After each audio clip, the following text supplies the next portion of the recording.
आप देख रहे हैं वीडियो में कि ऊपरी वस्त्र ही धारण कर रखा है, उसी प्रकार एक ऊपरी वस्त्र धारण कर रखा था। मैंने तुरंत अपना वस्त्र निकालकर उस बालिका को दिया, जिससे उसने अपना शरीर ढका। फिर मैंने अपना वाहन रोक करके वहीं स्पॉट पर खड़े होकर के तुरंत ही उस बालिका से पूछा कि तुम्हारी दुर्दशा किसने की है। उसकी आंखें पूरी स्वेलिंग से भरी हुई थी, पाँव में पूरी ब्लीडिंग हो रही थी, आंखें उसकी बिल्कुल भरा रही थी, बार बार वह अपने शरीर से लड़खड़ा रही थी। मेरी आंखों से देखा नहीं गया। मैंने उससे पूछा कि बहन, आपकी ये हालत किसने करी है और कौन है, तुम्हारे माता पिता कहाँ है, तुम यहाँ किसके साथ आई हो, कब से इस क्षेत्र में हो।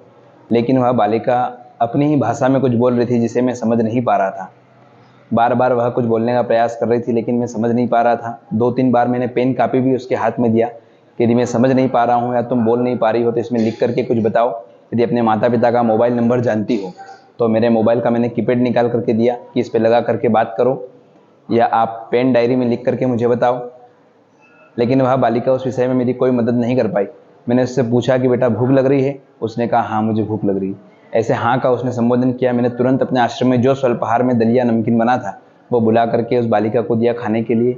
चाय पिलाई, जल पिलाया, कुछ नकदी पैसे भी उसको मैंने सहयोग रूप में दिए। लेकिन मेरा विश्वास माना नहीं कि मैं इसको सुनी छोड़ दूं, इसलिए मैंने तुरंत हेल्पलाइन नंबर 100 पर कॉल किया। 2 बार मेरा वहाँ कॉल कट हुआ। तीसरी बार हमने महाकाल प्रशासन महोदय में कॉल किया।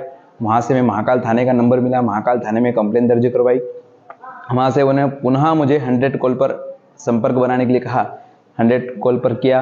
वहाँ से पुलिस की गाड़ी करीब 20 मिनट की में मेरे पास पहुँची। उस बालिका को मैंने पुलिस प्रशासन के हवाले सुपुर्द किया ताकि आज वह बालिका सुरक्षित है। जी। देखिए, उसकी स्थिति देख करके क्या लगा था, जो है कि सभी को पता है कि वह बालिका पूर्णतः अत्याचारों के, दुष्टों के अत्याचारों में वह पूर्णतः से घिरी हुई थी। लगता है कि भगवान की कृपा से उसका शरीर बचा है, कहीं ना कहीं उसका कोई पुण्य आड़े आया, क्योंकि दुष्टों ने तो लगता है कि उसको मारने की भी साजिश रची होगी। जिस प्रकार से उसका चेहरा देखा जा रहा था कि बालिका कहीं से बहुत दूर से भग करके हमारे पास पहुंची है, तो उस विषय को हम लोग बता नहीं सकते अपनी आंखों, अपने मुंह से कि उस बालिका के साथ में उन लोगों ने क्या अत्याचार किया था।